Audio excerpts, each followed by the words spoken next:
Hello বন্ধুরা, আমি আর আমার ছেলে বাজারে গেছিলাম। এখানে বাজার করেছি চিংড়ি মাছ,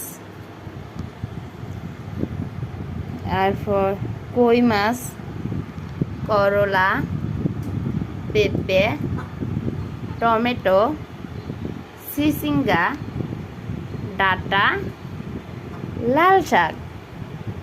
ভিডিওটা কেমন হচ্ছে কমেন্ট করে জানাবেন প্লিজ।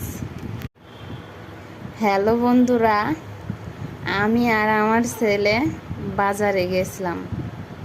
এখানে বাজার করেছি চিংড়ি মাছ, তারপর কই মাছ, করলা, পেঁপে, টমেটো, চিচিঙ্গা, ডাঁটা, লাল শাক। ভিডিওটা কেমন হচ্ছে কমেন্ট করে জানাবেন প্লিজ।